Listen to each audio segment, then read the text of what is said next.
பாபா சாஹிப் அம்பேத்கர் அவர்களுடைய படத்தை தான் இங்கு முன்னிறுத்தி அந்த நிகழ்ச்சியை நடத்த வேண்டும் என்று பலமுறை எங்களுடைய தென்னாட்டு அம்பேத்கர் அண்ணன் ஆம்சாங் அவர்கள் மிகவும் வலியுறுத்தி சொல்லுவார். They are saying that we are following the Ambedkar ideology since it is the upgraded to downtrodden peoples. மற்ற மக்கள் எல்லாம் அவர்கள் விழித்து கொண்டார்கள், அதனால் அந்த தலைவர்கள் தூங்கிக் கொண்டிருக்கின்றார்கள். நான் என் மக்கள் தூங்கிக் கொண்டிருப்பதனால் நான் விழித்து கொண்டிருக்கின்ற சூழ்நிலையில் இருக்கின்றேன்.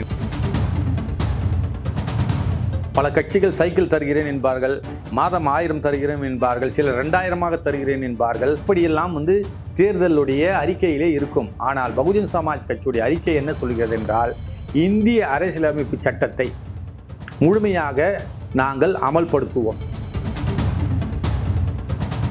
அரசியலமைப்பு நாள் 1949ஆம் ஆண்டு இது ஏற்றுக்கொள்ளப்பட்டது அப்படின்னு சொல்கிறாங்க. இப்போ இதோடைய அரசியலமைப்புடைய வரலாறை நம்ம பிரட்டி பார்க்கணுன்னு சொல்லி பார்த்தீங்கன்னா, அது நீண்ட நெடுங்கால வரலாறாக இருக்குது. 1935 கவர்மெண்ட் ஆஃப் இந்தியா ஆக்ட், அதுக்கப்புறம் இந்தியா இண்டிபெண்டன்ஸ் ஆக்ட் 1947, அந்த மாதிரி சட்டங்கள் இருக்குது. அப்படி சட்டங்கள் இருந்தபோது 1948 வருஷம் தான் இந்தியாவுக்கு சுதந்திரம் கொடுக்கணும் அப்படின்ற ஒரு முடிவு இருந்தது.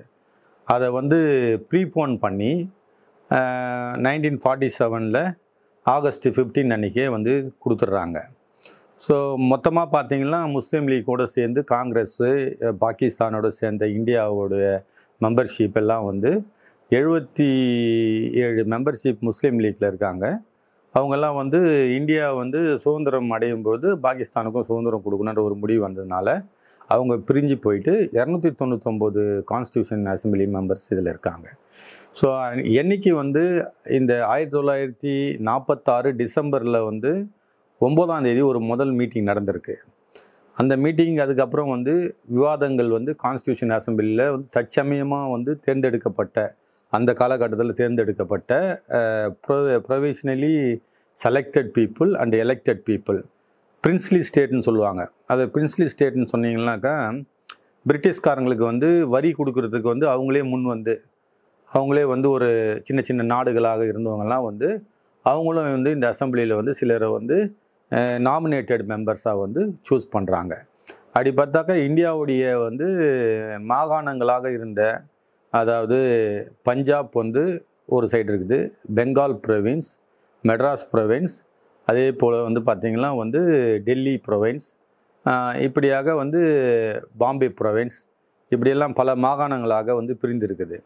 இந்த மாகாணங்கள் தான் எல்லாமே செலக்ட் பண்ணி இந்த கான்ஸ்டியூஷன் அசம்பிளிக்கு யார் டிராஃப்டிங் கமிட்டிக்கு சேர்மனாக வைக்கணும் அப்படின்னு முடிவு பண்ணும்பொழுது, அந்த இடத்துல சிறந்த ஒரு சேர்மனாக பாபா சாஹிப் டாக்டர் அம்பேத்கர் அவர்கள் தான் இந்த சேர்மன் பொறுப்பிற்கு தகுதியான, நல்ல படிப்பறிவும் அது சம்பந்தமான நல்ல நாலேஜும் இருக்குது அப்படின்னு சொல்லிட்டு டிசைட் பண்ணுறாங்க. ஸோ அப்படி டிசைட் பண்ணும்பொழுது பார்த்திங்கன்னா, ஆரம்ப காலகட்டத்திலேருந்து இந்த 26 நவம்பரை ஒரு லா டே அப்படின்னு சொல்லிட்டு அதை மட்டும்தான் அனௌன்ஸ் பண்ணுறாங்க. அது பார்த்திங்கன்னா கான்ஸ்டியூஷன் அசம்பிளியில் டிஸ்கஸ் பண்ணி பல அமெண்ட்மெண்ட்ஸ் எல்லாம் எடுத்துகிட்டு பல திருத்தங்களை எடுத்துகிட்டு வராங்க. இந்த கான்ஸ்டியூஷன் டிபேட்டுன்னு சொல்லுவாங்க. இந்த கான்ஸ்டியூஷன் டிபேட் பார்த்திங்கன்னா பாராளுமன்றத்தில் இப்போ பச்சை நிறத்தில் இருக்கிற புத்தகம் பச்சை நிற வடிவிலே கிடைக்குது. ஏறக்குறைய பார்த்திங்கன்னா ஒரு 28,000 பக்கங்கள், மொத்தம் 5 வேல்யூமாக இருக்குது. இந்த கேள்விகளுக்கெல்லாம் பார்த்திங்கன்னா எந்த கேள்விகள் கேட்டாலும் அந்த கேள்விக்கு இந்த கான்ஸ்டியூஷன் அசம்பிளியை சொல்கிற பதிலை நிறைய, அதாவது யார் அந்த 299 மெம்பர்ஷிப்பில் இருக்கிற எல்லாருக்குமே டாக்டர் பாபா சாஹிப் அம்பேத்கர் அவர்கள் பதில் சொல்லியிருக்காரு. அப்போது சில இடங்களில் கேட்கும் பொழுது இந்த அசம்பிளி மிக சிறந்த ஒரு மற்ற நாடுகளை பார்க்கும்போது இது ஒரு மிக சிறந்த ஒரு அசம்பிளி. அதாவது மற்ற பாராளுமன்றத்திலலாம் பார்த்திங்கன்னா, மற்ற அரசியலமைப்பு சட்டங்கள்லாம் பார்த்திங்கன்னா ஒரு 5000 சொல்லாடல்கள் மற்றும் மிக குறைந்த அளவிலே இருக்கின்றது. 1,60,000க்கு மேற்பட்ட, அதாவது இந்த வாக்கியங்கள், இதில் உள்ள ஆர்டிகல்ஸ் எல்லாம் பார்த்திங்கன்னா வேர்ல்டுலேயே வந்து லார்ஜஸ்ட் கான்ஸ்டியூஷன் அப்படின்னு சொல்லிட்டு வந்து நம்மளுடைய இந்தியன் கான்ஸ்டியூஷன்ஸ் தான் நம்ம எடுத்துக்க முடியும். அதாவது அரசியலமைப்பு சட்டத்தினால வந்து என்ன பயன், அதனால் வந்து என்ன வந்து ஒரு நமக்கு கிடைக்கக்கூடிய நன்மை அப்படின்னு சொல்லிட்டு பார்த்தீங்கன்னா, ஒருத்தர் வந்து 1947 நம்ம வந்து சுதந்திரம் அடைஞ்சாலும் நம்முடைய எல்லா சட்டங்களும் பார்த்திங்கன்னா இப்போது வந்து குடியரசுத் தலைவர், அந்த குடியரசுத் தலைவருடைய தலைமையின் பேரில் தான் இப்போ வந்து சட்டங்கள்லாம் இயற்றப்படுது. இந்திய மத்திய அரசாங்கத்துடைய அதை யூனியன் ஆஃப் கவர்மெண்ட் என்று சொல்லக்கூடிய மத்திய அரசாங்கத்தில் வந்து இந்த சட்டங்கள்லாம் வந்து ஏற்றப்படும் போது குடியரசின் தலைவர் பேரில் தான் ஏற்படுத்தப்படும். ஆனால் இந்த 1947 நம்முடைய குடியரசு தினம் அறிவிக்கப்படும் வரை பார்த்திங்கன்னா வந்து இந்த அசம்பிளியோட டிபேட் இதெல்லாம் முடிஞ்சு இது ஒப்படைக்கிற நாள் வந்து பார்த்திங்கன்னா 24th ஜனவரி 1950 வந்து 1950 அன்னைக்கு வந்து இதை வந்து கொடுக்குறாங்க. இதை பரிசீலனை பண்ணி இதை அடாப்ஷன் பண்ணி அதை எடுத்துக்கிட்டு அனௌன்ஸ் பண்ண நாள் தான் வந்து இந்திய குடியரசு தினம். சரி, குடியரசு தினத்துக்கும் வந்து இந்த கான்ஸ்டியூஷனல் டே அப்படின்றதுக்கும் என்ன வித்தியாசம் இருக்குதுன்னு சொல்லிட்டு பல பேர் வந்து அது சம்மந்தமாக பேசாமையே போயிடுறாங்க. அதாவது இந்த டிபேட் அண்ட் டிஸ்கஷன் இது எல்லாம் முடிஞ்ச பிறகு அதுக்கப்புறம் வந்து கடைசியாக வந்து இந்திய நாடு வந்து குடியரசாக வந்து அனௌன்ஸ் பண்ணும்போது அந்த தேதியிலிருந்து தான் வந்து இந்திய குடியரசின் தலைவரின் பால் வந்து சட்டங்கள் வந்து அவர்கள் பேர் வந்து அறிவிக்கப்பட்டது. அதுக்கு முன்னாடி பார்த்திங்கன்னா பிரிட்டிஷ் பாராளுமன்ற மொனார்ச், அதாவது அவங்க வந்து முடியாட்சி பிரிட்டிஷ் ராணியோடைய அந்த சாசனம் விக்டோரியா மகாராணி சாசனம் என்று சொல்லக்கூடிய அந்த சாசனத்தின்படி அந்த அவங்களுடைய பேரால் தான் வந்து இந்திய நாட்டுக்கு வந்து சட்டங்களை வந்து இயற்றக்கூடியதாக இருந்தது. ஆனால் இந்த நம்ம குடியரசு நாள் அறிவிக்கப்பட்ட பிறகு இந்திய குடியரசு தலைவரின் பால் இந்தியாவில் வந்து தற்காலிக பாராளுமன்றம் செயல்பட்டாலும் தற்காலிகமாக தேர்ந்தெடுக்கப்பட்ட அந்த கான்ஸ்டியூஷன் அசம்பிளியில் இருந்த உறுப்பினர்கள் நாமினேட்டட் மெம்பர்ஸ் இவங்கெல்லாம் வந்து சூஸ் பண்ணி செலக்ட் பண்ணாலும் அவங்களுடைய பேரில் வந்து இந்திய அரசாங்கத்தின் பேரால் இந்திய குடியரசு தலைவரின் பேரால் வந்து சட்டங்கள் வந்து இயற்றப்படுவது அது வந்து அனுமதிக்கப்படவில்லை. அதன் பிறகு 1950 26 ஜனவரிக்கு பிறகுதான் இந்தியா வந்து ஒரு குடியரசு தினமாக அறிவிக்கப்பட்டது. இந்த இந்தியாவுடைய கான்ஸ்டியூஷனை வந்து இதை நம்ம வந்து இந்த 26th நவம்பர் அன்னைக்கு இதை வந்து இந்தியாவுக்கு வந்து ஒரு சட்டத்தை வந்து ஏற்றிக்கொண்டு அந்த சட்டத்தின் மூலமாக இந்த டிராஃப்டிங் முழுவதையுமே வந்து அலசி ஆராய்ந்து அதை வந்து இம்ப்ளிமெண்டேஷன் டே வந்து 1950 இதை வந்து அதை ஏற்றுக்கொண்ட நாள். அதை வந்து 1949 26 நவம்பர் அன்னைக்கு வந்து அதை வந்து இது சட்டமாக வந்து இதை நம்ம இந்திய அரசியலமைப்புக்கு வந்து ஒரு சட்டத்தை வந்து ஏற்றுக்கலாம் அப்படின்னு சொன்னது வந்து இது வந்து ஒப்புதல் கொண்ட நாள். அதை வந்து அதாவது அது முழுமையாக செயல் வடிவத்துக்கு கொடுத்த நாள் வந்து 1950 ஜனவரி 26 அதுதான் குடியரசு தினம். ஸோ இப்படிப்பட்ட ஒரு சிறந்த நாள், ஒரு ஜனநாயகம் என்பது ஒரு பெரும்பான்மையான மக்கள் ஆளக்கூடிய பெரும்பான்மையான வாக்குகள் அளித்து பெரும்பான்மையாக இருக்கக்கூடியவர்கள் அனைவரும் பெரும்பான்மை சேர்ந்து தேர்ந்து ஒரு பிரச்சனையை முடிவெடுத்து விட்டால் அந்த பெரும்பான்மை தான் ஜனநாயகம் என்பது கிடையாது. ஜனநாயகத்தினுடைய அடிப்படை ஆதாரம் என்பது கடைசி கட்ட, அதாவது அந்த நாட்டில் உள்ள கடைசி மனிதனும் தன்னுடைய முழு சுதந்திரத்தையும் உணரும் அளவுக்கு அப்படி இருக்கும்பொழுது தான் வந்து அந்த நாட்டில் வந்து ஜனநாயகம் முழுமையாக அங்கு இருக்கிறது என்று முடிவாகும். அதாவது அதிகாரம் பெற்றவர்கள், மிகவும் வலிமை மிக்கவர்கள், அதாவது தேர்தலிலே பெரும்பான்மை பெற்றவர்கள், அவர்கள் மூலம் செயல்படும் காரியங்கள் அனைத்துமே வந்து அதுதான் ஜனநாயகம் என்பது வந்து அது உண்மையான ஜனநாயகம் அது கிடையாது. ஒவ்வொரு மனிதனும் அந்த நாட்டில் வசிக்கின்ற ஒவ்வொரு மனிதனும் கடைசி கட்டமாக இருக்க ஒவ்வொருவரும் பூரண சுதந்திரம், அதாவது பூரண வந்து தன்னுடைய செயல்பாடுகளிலே எந்த விதமான தடையும் ஏதும் இல்லாமல் செயல்படக்கூடிய ஒரு உணர்வை உணரும் பொழுது, சுதந்திரத்தை அனுபவிக்கும் போது தான் அது ஒரு ஜனநாயகமாக கருதப்படுகின்றது. பொதுவாக பார்த்தீர்கள் என்றால், அதாவது இந்திய நாட்டுடைய அரசியலமைப்பு சட்டத்தை பாபா சாஹிப் டாக்டர் அம்பேத்கர் அவர்கள் ஒரு 20 ஆண்டுகளுக்குள் இதை அமல்படுத்தி விடுங்கள், அதை அமல்படுத்திவிட்டால் இந்தியா மிகப்பெரிய ஒரு வல்லரசாக மாறிவிடும் என்று அவர் சொன்னார். அப்பொழுது பிரதமராக இருந்தவர் ஜவஹர்லால் நேரு அவர்கள் சொன்னார், 5 ஆண்டுகள் போதும், நாங்கள் இந்த நாட்டை, இந்த அரசியலமைப்பு சட்டத்தை அமல்படுத்தி வல்லரசு ஆக்கி விடுவோம் என்று சொன்னார்கள். ஆனால் அப்படி ஏதாவது ஒன்று முழுமையாக நடைமுறைப்படுத்தப்பட்டதா என்று சொல்லும்பொழுது சில நேரங்களிலே இந்திய அரசியலமைப்பு சட்டத்திற்கு ஆபத்து வந்துவிடுமோ என்று நினைக்கும் அளவிற்கு மக்கள், அதாவது பெரும்பான்மையான மக்கள் உணரக்கூடிய நிலைமை வந்தது. இந்த இடத்திலே டாக்டர் பாபா சாஹேப் அம்பேத்கர் அவர்களை நினைவு கூற வேண்டிய கட்டாயம் என்னவென்றால், அதாவது பாபா சாஹேப் அம்பேத்கர் அவர்கள் ஒவ்வொரு நாடுகளிலுமிருந்து சிறந்த அமைப்பு, அதாவது சிறந்த அங்கங்களை எடுத்து இந்திய அரசியலமைப்பு சட்டத்திலே, நம்முடைய சட்டத்திலே இணைத்தார்.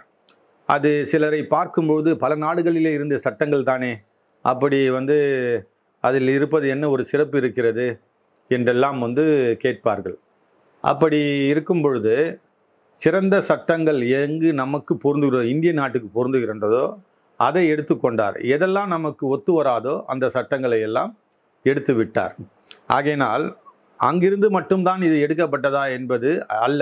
உலகத்திலே எதெல்லாம் சிறந்தவைகளோ அவையெல்லாம் இந்திய நாட்டுடைய சட்டத்திலே இருக்க வேண்டும் என்பதற்காக தான் அவர் இதையெல்லாம் சேர்த்தார்.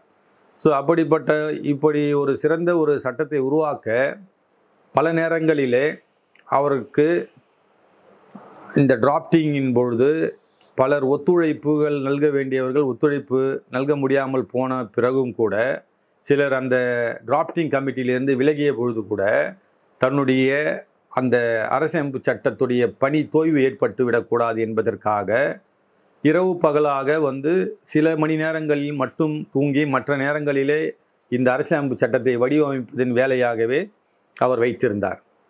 இது கதைகளாகவும் கேள்விகளாகவும் நாம் கேட்கப்படுவதை விட ஒரு சிறந்த ஒரு நிருபர், அந்த நிருபர் எல்லா மக்களையும் தலைவர்களை சென்று இரவு நேரத்திலே அவர் பேட்டி எடுக்க வேண்டும் என்று முயற்சி செய்தபொழுது யாரும் அதற்கு முன்வராத காலத்திலே அவரிடம் சொன்னபொழுது பாபா சாஹேப் அம்பேத்கர் அவர்கள் விழித்திருப்பார். அவர், நீங்கள் எந்த நேரம் கேட்டாலும் நீங்கள் அவரிடம் உங்கள் கேள்விக்கான பதிலை பெறலாம் என்றபோது அந்த முக்கிய செய்தி நிறுவனத்தினுடைய நிருபர் அவர்கள் அந்த இடத்திலே பாபா சாஹேப் அம்பேத்கரை பேட்டி எடுக்கின்றார். பேட்டி எடுக்கும்போது மற்ற தலைவர்களையெல்லாம் நாங்கள் பார்த்து பேட்டி கேட்க வேண்டும் என்றபோது இந்த நேரம் அவர்களுக்கு ஒத்து வராது என்றார்கள். அப்போது நீங்கள் மட்டும் இந்த நேரத்திலே எங்களுக்கு கொடுத்தது மிகவும் வியப்பாக இருந்தது. அனைவரும் தூங்கிக் கொண்டிருக்கின்றார்களே, நீங்கள் முழித்து இதையெல்லாம் செய்து கொண்டிருக்கிறீர்களே என்று சொன்ன பொழுது மற்ற மக்கள் எல்லாம் அவர்கள் விழித்து கொண்டார்கள். அதனால் அந்த தலைவர்கள் தூங்கிக் கொண்டிருக்கின்றார்கள். நான் முழித்து கொண்டிருப்பதினால், என் மக்கள் தூங்கிக் கொண்டிருப்பதினால் நான் விழித்து கொண்டிருக்கின்ற சூழ்நிலையில் இருக்கின்றேன் என்று அவர்களுக்கு ஒரு நகைச்சுவை கலந்த உணர்வோடும் அது கருத்துணர்வோடும் தன்னுடைய செய்தியை அவர் தெரிவிக்கின்றார். அது மட்டுமல்லாமல் 1930 32 வாக்கில் நடைபெற்ற அனைத்து வட்டமேசை மாநாடுகளிலும் தன்னுடைய பேச்சாற்றலாலும் இந்தியாவினுடைய சுதந்திரம் எப்படி இருக்க வேண்டும் என்று சொல்லுவதிலும் டாக்டர் பாபா சாஹேப் அம்பேத்கர் அவர்கள் தெளிவாக இருக்கின்றார். பிரிட்டிஷ்காரர்களாகிய நீங்கள் எங்களை ஆட்சி செய்கின்றீர்கள். அப்படி ஆட்சி செய்யும் பொழுது ஆட்சி செய்கின்ற பல நேரங்களிலே மார்த்தா மிலிட்ரி என்று சொல்லக்கூடிய மார்த்தா மிலிட்ரி அப்படி என்ற ஒரு இராணுவத்திலே மிகவும் கடுமையாக உழைத்து பல இடங்களிலே உங்களுக்கு பிரிட்டிஷாருக்கு உதவி புரிந்திருக்கின்றோம். அப்படி இருக்கும்போது எங்களுக்கான இரட்டை வாக்குரிமையை நீங்கள் தாருங்கள் என்று அவர் பிரிட்டிஷ் அந்த ரவுண்ட் டேபிள் கான்ஃபரன்ஸிலே அவர் போராடி வருகின்றார். அப்படி போராடுகையில் ராம்சே மெக்னால்ட் அவர்கள் அவருடைய இரட்டை வாக்குரிமை கோரிக்கையை ஏற்றுக்கொள்கின்றார்.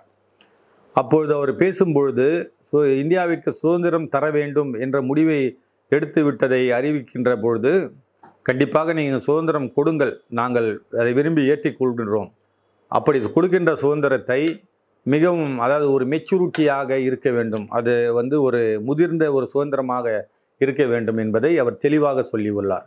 அதாவது அந்த முதிர்ச்சிக்காக ஒரு உதாரணத்தை சொல்லுகின்றார். ஒரு மிகப்பெரிய செல்வந்தர் திருமணமாகாமல் இருந்திருக்கின்றார். அப்படி திருமணமாகாமல் இருந்திருக்கின்ற அந்த செல்வந்தருக்கு அப்படி ஒரு திருமணம் ஆகவில்லையே என்ற ஒரு காரணத்திற்காக தன்னுடைய வாழ்நாளிலே அவருடைய சொத்துக்களை ஒப்படைக்க வேண்டும் என்பதற்காக அவர் பல நேரங்களிலே தனக்கு ஒரு வாரிசில்லை என்று வருத்தப்பட்டிருக்கின்றார். அந்த சூழ்நிலையிலே அவர் ஒரு திருமணம் செய்து கொள்ள வேண்டும் என்பதற்காக ஒரு திருமணம் செய்து கொள்கின்றார். அப்படி திருமணம் செய்து கொள்பவர் ஒரு இளம்பெண்ணை அவர் திருமணம் செய்கிறார். அப்படி அந்த இளம்பெண்ணை திருமணம் செய்வதனால் அப்படி திருமணம் செய்து அந்த மனைவிக்கு அவர் கருவுற்று சில நாட்கள் ஆகின்றன. கருவுற்ற தாயை அந்த குழந்தையை பார்க்க வேண்டும் அந்த பெரியவருக்கு மிகவும் ஆவலாக இருக்கின்றது. அந்த குழந்தையை என்னிடம் காண்பீங்கள் என்று சொல்லி அந்த குழந்தைக்கு மருத்துவரை அழைத்து உடனடியாக ஆப்ரேஷன் செய்து அந்த குழந்தையை எடுக்கின்றார்கள். அந்த குழந்தை 6 மாதம்தான் ஆகின்றது கருவுற்று. அந்த குழந்தையை வெளியே எடுக்கும் பொழுது அந்த குழந்தை இறந்து விடுகின்றது. அந்த தாயும் 6 மாதத்திலே ஆப்ரேஷன் செய்து எடுத்ததுனால் அந்த தாயும் இறந்து விடுகிறார். அந்த வயதான முதியவர் 2 பேரும் இறந்ததை பார்த்து அதிர்ச்சியிலே அவர் அந்த பெரியவரும் இறந்து விடுகின்றார்.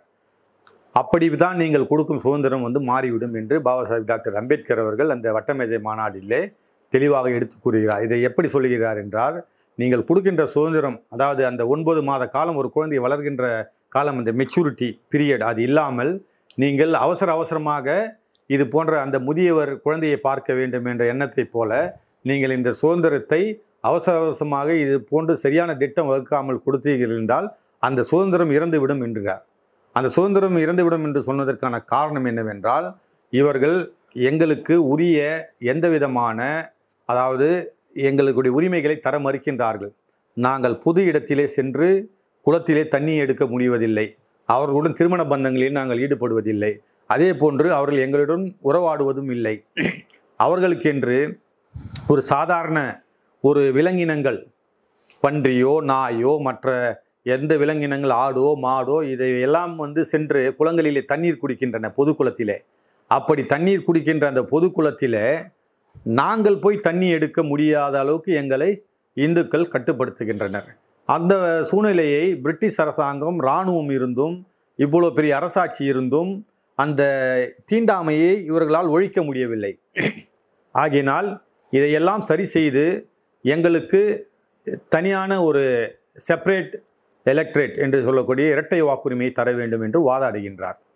நான் ஏன் இதையெல்லாம் சொல்கின்றேன் என்றால், இந்திய அரசியலமைப்புடைய வரலாறு இன்று சட்ட நாள், அதாவது 2015க்கு பிறகு இது கான்ஸ்டியூஷன் டே என்று அறிவிக்கப்பட வேண்டும், பாபா சாஹிப் அம்பேத்கர் அவர்களை கொண்டாடப்பட வேண்டும் என்று இந்திய அரசாங்கம் உணர்ந்ததினால், இந்திய அரசாங்கமே இதுவரை பாபா சாஹிப் அம்பேத்கருடைய புகழ், அரசியலமைப்பை ஏற்படுத்தியதிலிருந்து அம்பேத்கருடைய பல நிகழ்வுகளை, வரலாற்று பின்னணிகளை மறைக்கின்றனர்.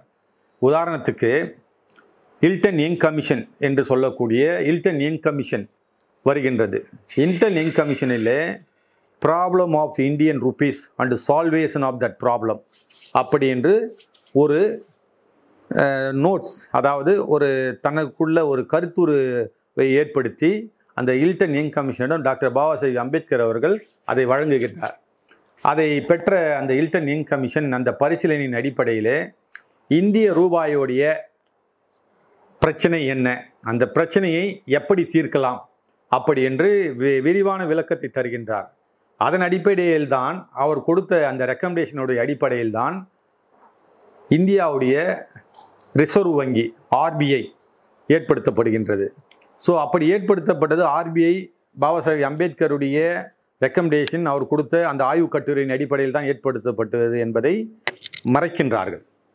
அதே போன்று இந்தியாவுடைய நிதி கமிஷன், தற்போது கூட நம்முடைய ஓட்டல் சென்னையிலே இந்தியாவுடைய நிதி கமிஷன் சோலா கிராண்ட் ஹோட்டலில் நடைபெற்றது. அந்த நிதி கமிஷனுக்கு ஒரு கருத்து உருவாக்கம் ஏற்படுத்துகிறார் பாபா சாஹிப் அம்பேத்கர் அவர்கள். நிதி கமிஷன் எப்படி இருக்க வேண்டும், தன்னுடைய ஆலோசனையின் பேரிலே, தன்னுடைய முன்மொழிதலின் பேரிலும், தன்னுடைய கருத்துருவாக்கத்தின் பேரிலும் இந்தியாவிலே ஒரு நிதி கமிஷனை ஏற்படுத்த வேண்டும் என்று நவம்பர் 24ஆம் தேதி 1951 அந்த நிதி கமிஷனுக்கான ஒரு பரிந்துரையை அவர் முன்மொழிகின்றார். அப்படி முன்மொழிதன் அடிப்படையிலே 1952ஆம் ஆண்டு இந்தியாவுடைய ஃபினான்ஸ் கமிஷன் உருவாக்கப்படுகின்றது.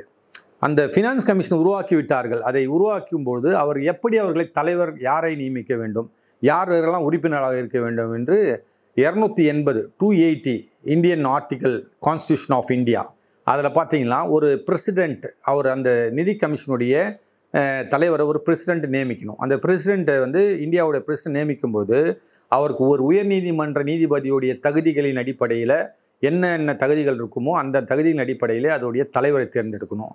அதே மாதிரி பார்த்திங்கன்னா ஒரு எக்கனாமிக்ஸ்டாக அதில் இருக்கிற மெம்பர்ஷிப்பில் இருக்கிறவங்கலாம் பார்த்திங்கன்னா மற்ற உறுப்பினர்கள்லாம் வந்து பொருளாதாரத்தில் வந்து ஒரு ஆய்வு செய்திருக்க வேண்டும், அது ஒரு படிப்பியல் அதில் இருக்க வேண்டும், அதே போட்டு பொருளாதாரம் தெரிந்திருக்க வேண்டும்.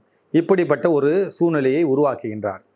நான் ஏன் இதெல்லாம் என்று இந்த சட்ட நாள், அதாவது இந்தியன் கான்ஸ்டியூஷன் டேயில் இதெல்லாம் சொல்லுகின்றேன் என்றால், அதாவது இந்திய அரசியலமைப்பு சட்டம் என்று பாபா சாஹிப்பால் ஏற்படுத்தப்பட்ட பிறகு அது சட்டத்தை யார் வடிவமைத்தது, யார் வந்து அதாவது 1950 வந்து 26 ஜனவரியிலே பாபா சாஹிப் அம்பேத்கர் அவர்களுடைய படத்தை தான் இங்கு முன்னிறுத்தி அந்த நிகழ்ச்சியை நடத்த வேண்டும் என்று பலமுறை எங்களுடைய தென்னாட்டு அம்பேத்கர் அண்ணன் ஆம்சாங் அவர்கள் மிகவும் வலியுறுத்தி சொல்லுவார். அதாவது இந்திய அரசியலமைப்பு சட்டத்தை, அதாவது அந்த புத்தகங்களை டிபேட், கான்ஸ்டியூஷனல் டிபேட் என்று சொல்லக்கூடிய அந்த பல புத்தகங்களை டெல்லியிலிருந்து பாராளுமன்றத்தில் சில எம்பிக்கள் துணையோடு சென்னைக்கு வாங்கி வந்து பல அரசியல் பிரமுகர்களுக்கு, பல வழக்கறிஞர்களுக்கு, உண்மையிலே அந்த புத்தகத்தை படிக்கக்கூடிய நபர்களுக்கு அண்ணன் ஆம்சாங் அவர்கள் அந்த 5 புத்தகங்களையும் பரிசளிப்பார். உதாரணத்துக்கு விடுதலை சிறுத்தை கட்சியுடைய தலைவர் திருமாவளவன் அவர்களுக்கு அந்த பிறந்த நாளிலே எடுத்து சென்று அந்த 5 புத்தகங்களையும் கொடுத்து பரிசளித்து கான்ஸ்டியூஷனல் டிபேட் இதை கொடுப்பார். இந்திய அரசியலமைப்பு சட்டத்தின் பால், அதாவது இந்த இந்திய அரசியலமைப்பு சட்டத்தை இந்த சட்ட தினத்தன்று பல பள்ளிகளிலும் கல்லூரிகளிலும் அரசு நிறுவனங்களிலும் இவைகளை எடுத்து சென்று இதை பிரதிபலித்து அம்பேத்கருடைய அந்த புகழை நிலைநாட்டி இந்த அரசியலமைப்பு சட்டத்துடைய பாரம்பரியத்தையும் இதோடைய அற்புதமான தன்மையும் உணர்த்த வேண்டும் என்பதற்காக இந்திய அரசாங்கம் கவர்மெண்ட் உத்தரவாக இதை போட்டிருக்கின்றது. எங்களுடைய தலைவர் தென்னாட்டு அம்பேத்கர் அண்ணன் ஆம்சாங் அவர்கள் இதை தெளிவாக இந்திய அரசாங்கத்துடைய உத்தரவோ அல்லது பாபா சாஹிப்புடைய கொள்கையுடைய அந்த இந்தியன் கான்ஸ்டியூஷன் இருந்ததை, அது வந்து அனைத்து மக்களுக்கான வந்து ஒரு கொள்கை. இந்தியாவுடைய பகுஜன் சமாஜ் கட்சியுடைய கொள்கை என்பது எந்த ஒரு மேனிஃபெஸ்டோ, எலெக்ஷனுடைய வந்து ஒரு தேர்தல் அறிக்கையை எப்பவுமே வந்து பகுஜன் சமாஜ் கட்சி வெளியிடாது. அதுக்கு என்ன காரணம் என்றால், பல கட்சிகள் சைக்கிள் தருகிறேன் என்பார்கள், மாதம் 1000 தருகிறேன் என்பார்கள், சிலர் 2000 தருகிறேன் என்பார்கள், பலர் சொல்லுவார்கள் நாங்கள் உங்களுக்கு கேஸ் அடுப்பு தருகிறேன் என்கிறார்கள், குக்கர் தருகிறேன் என்கிறார்கள், அதே போன்று வீட்டு சாமான்கள் மிக்சி தருகிறேன், கிரைண்டர் தருகிறேன், ஃபேன் தருகின்றேன், ஆடு தருகிறேன், மாடு தருகிறேன், கோழி தருகிறேன், இப்படியெல்லாம் வந்து தேர்தலுடைய அறிக்கையிலே இருக்கும். ஆனால் பகுஜன் சமாஜ் கட்சியுடைய அறிக்கை என்ன சொல்கிறது என்றால், இந்திய அரசியலமைப்பு சட்டத்தை முழுமையாக நாங்கள் அமல்படுத்துவோம். அப்படி அமல்படுத்துவது வந்து நீங்கள் இந்த ஆடு மாடு கோழி இந்த பிரச்சனை எல்லாமே இந்தியாவுடைய அரசியலமைப்பு சட்டத்தை அமல்படுத்தி அந்த சட்டத்தினால் மக்களுக்கு அந்த பயன் சேர்ந்து விட்டாலே இவைகளெல்லாம் அவர்கள் தானாக பெற்றுவிடார்கள் என்பதுதான் உண்மை. ஆகையால் தான் பகுஜன் சமாஜ் கட்சி அண்ணன் ஆம்சாங் அவர்கள் தேர்ந்தெடுத்து இங்குள்ள கட்சிகளில் எந்த கட்சியும் வந்து அவர் இணையாமல் பகுஜன் சமாஜ் கட்சியிலே அந்த கொள்கையிலே இணைந்து தன்னுடைய உள்ளத்திலும் தன்னுடைய உடலிலும் அதனுடைய முத்திரையை பதித்து மிக சிறந்த பாபா சாஹிப் அம்பேத்கர் உடைய கொள்கைவாதியாகவும் பகுஜன் சமாஜ் கட்சி கொள்கையையும் எடுத்து சென்று யானை சின்னத்தை வெற்றி பெற செய்ய பல வழிகளிலே பல தளங்களிலே 3 தளங்களிலும் பாடுபட்டவர் அண்ணன் தென்னாட்டு அம்பேத்கர் ஆம்சாங் அவர்கள். அப்படிப்பட்ட ஒரு சூழ்நிலையே புத்த மதத்தை எப்படி வந்து அந்த புத்த பிக்குகளை எப்படி மரியாதை கொடுப்பது என்பதும், சோசியல் எஜுகேஷன், இது அனைத்து தளங்களிலும் வந்து பாபா சாஹிப் அம்பேத்கரை போல வந்து ஒரு செயல்பட்ட ஒரு மாபெரும் தலைவர் நம்முடைய பகுஜன் சமாஜ் கட்சியுடைய தென்னாட்டு அம்பேத்கர் அண்ணன் ஆம்சாங் அவர்கள். அந்த தளத்தை அவர் எடுத்து சென்று இந்த பணியை எடுத்து வந்திருக்கின்றார். பாபா சாஹிப் அம்பேத்கர் அவரை எல்லோரும் பார்க்கும்போது சொல்லுவார்கள், பாபா சாஹிப் அம்பேத்கர் அவர்களை மிக மிக மிக மிக மிகமாக அண்ணன் பிரபலப்படுத்துகின்றார். பாபா சாஹிப் என்ற அவருடைய கொள்கை தத்துவம் உலகம் முழுமைக்கும் ஒரு பொதுவான ஒரு பொதுமறையாக இருக்கின்றது. இன்டர்நேஷ்னல் அம்பேத்கர் அசோசியேஷன் என்று சொல்லக்கூடிய ஒரு நிகழ்ச்சியில், மலேசியாவில் நடைபெற்ற ஒரு நிகழ்ச்சியில் பல மாவட்டங்களில், பல நாடுகளிலே, பல நகரங்களிலிருந்து வந்தார்கள். ஜப்பானியர்கள் வந்தார்கள், ஐரோப்பியர்கள் வந்தார்கள், ஆஸ்திரேலியர்கள் வந்தார்கள், ஆப்பிரிக்கர்கள் வந்தார்கள், அதே போன்று ஸ்காண்டினேவியன் கண்ட்ரி என்று சொல்லக்கூடிய அந்த நாடுகளிலெல்லாம் வந்தார்கள், ஆசியாவிலிருந்து வந்தார்கள், மிடில் ஈஸ்டிலிருந்து வந்தார்கள். இப்படிப்பட்ட நாடுகளிலிருந்து வந்தவர்கள் எல்லாம் they are saying that we are following the Ambedkar ideology since it is the upgraded to downtrodden peoples. அதாவது நம்முடைய அடிப்படை வசதிகள் இல்லாத ஒரு அடித்தட்டு மக்களுக்கான ஒரு திட்டங்களை சொல்லக்கூடிய ஒரு கொள்கை தான் பாபா சாஹேப் அம்பேத்கருடைய கொள்கை என்று அனைத்து உலகமும் ஏற்றுக்கொண்ட ஒரு உலகத் தலைவர் தான் டாக்டர் பாபா சாஹேப் அம்பேத்கர் அவர்கள். வேலும் ஒரு செய்தியை நான் உங்களிடம் சொல்லிக்கொள்ள விருப்பப்படுகின்றேன். அதாவது பாபா சாஹேப் அம்பேத்கர் அவர்கள் எஸ்சி எஸ்டிக்கு மட்டும் ரிசர்வேஷன் வைத்து விட்டார் என்று சொல்லுவார்கள். எஸ்சி எஸ்டிக்கு மட்டும் அவர் ரிசர்வேஷன் வைக்கவில்லை. எஸ்சி எஸ்டிக்கு மட்டுமல்லாமல் ஓபிசி, அதாவது தற்போது ஓபிசி என்று சொல்லக்கூடிய அவர்களுக்கும் ரிசர்வேஷனை வைக்க வேண்டும் என்பது தான் பாபா சாஹேப் ஆர்டிகிள் 340 இந்தியன் கான்ஸ்டியூஷனை எடுத்து வந்தார். அப்படி எடுத்து வந்தபொழுது எஸ்சி எஸ்டிக்கு ரிசர்வேஷன் கொடுப்பதற்கு ஒத்துக்கொண்ட காங்கிரஸ் கட்சி மற்றவர்கள், ஆனால் ஓபிசி என்று பிசி என்று சொல்லக்கூடிய அவர்களுக்கு ரிசர்வேஷன் கொடுப்பதை தடுத்தது. அதன் பிறகுதான் அதன் அடிப்படையிலே வந்தது தான் Mandal commission. Mandal commission VP Singh பிரதமராக இருக்கும்போது மண்டல் கமிஷனுடைய அறிக்கையை அமல்படுத்தினார். அமல்படுத்தும் போது பார்த்தீர்கள் என்றால் பிசி, ஓபிசி என்று சொல்லக்கூடிய அதர் பேக்வர்ட் காஸ்ட்டுக்கு 27% இடஒதுக்கீடு வழங்கப்பட்டது ஆர்டிகிள் 340 இந்தியன் கான்ஸ்டியூஷன் பிரகாரம். அதனால் பாபா சாஹேப் அம்பேத்கர் அவர்கள் வெறும் இந்திய அரசியலமைப்பு சட்டத்திலே எஸ்சி எஸ்டிக்கு மட்டும் ரிசர்வேஷன் எடுத்து வந்தவர் அல்ல. மிகவும் பிற்படுத்தப்பட்டவர்களுக்காகவும் அவர் பாடுபட்டு ரிசர்வேஷன் வைக்க வேண்டும் என்றார். அவர் ஒரு மிகப்பெரிய இன்டர்நேஷ்னல் லீடர், உலகத் தலைவர். இந்த 100 ஆண்டுகளிலே தோன்றியதிலே மிக சிறந்த அறிவாளி டாக்டர் பாபா சாஹேப் அம்பேத்கர் என்று கொலம்பிய பல்கலைக்கழகம் அறிவித்துள்ளது. அப்படி கொலம்பிய பல்கலைக்கழகம் அறிவிப்பதற்கான காரணம் என்னவென்றால், இந்திய நாட்டிலே, அதாவது இங்கிருந்து சென்று உலக அளவிலே பல நூல்களை படித்து பல ஆராய்ச்சிகளை செய்த, மற்ற நாடுகளில் சென்று பல ஆராய்ச்சிகளை செய்த மற்ற தலைவர்களை ஒப்பிட்டு பார்க்கும்போது பாபா சாஹேப் அம்பேத்கர் அவர்கள்தான் மிக நம்பர் 1 அறிவாளி, இந்த 100 ஆண்டுகளில் தோன்றிய நம்பர் 1 அறிவாளி, இன்டலெக்சுவல் பர்சன் என்று அறிவித்துள்ளது. இதை நான் ஏன் சொல்லுகின்றேன் என்றால், இந்திய அரசியலமைப்பு என்ற சட்ட நாள் கான்ஸ்டியூஷன் டேவுக்கும் பாபா சாஹேப் அம்பேத்கருக்கும் முழுமையான தொடர்பும் அவருடைய செயல்பாடுகளும் இந்திய அரசியலமைப்பு சட்டத்தை மேலும் வலுப்பெற செய்ய வேண்டும், சிறப்புற செய்ய வேண்டும். அதே போன்று நான் வாக்கு பற்றியும் இங்கு சொல்ல வேண்டும். சவுத் பாரா கமிஷனிலே வாக்குகள் அடிப்படையிலே அனைவருக்கும் வாக்களிக்க வேண்டும் என்று பாபா சாஹேப் அம்பேத்கர் அவர்கள் பேசியது அங்கு முழுமையாக நிறைவு பெறவில்லை. ஒரு காலத்திலே பார்த்தீர்கள் வாக்கு என்பது, அதாவது யாரெல்லாம் லேண்ட்லார்ட்ஸ் அவங்களுக்கு, அதே மாதிரி பார்த்தீங்கன்னா யாரெல்லாம் டிகிரி ஹோல்டர்ஸ், இவங்க 2 பேருக்கும் வாக்குகள் கொடுத்துருந்தாங்க. அப்படி பார்த்தா ஒரு 3% வாக்குகள் இருக்க மக்கள் சேர்ந்து 97% மக்களை ஆட்சி செய்கிற மாதிரி இருந்தது.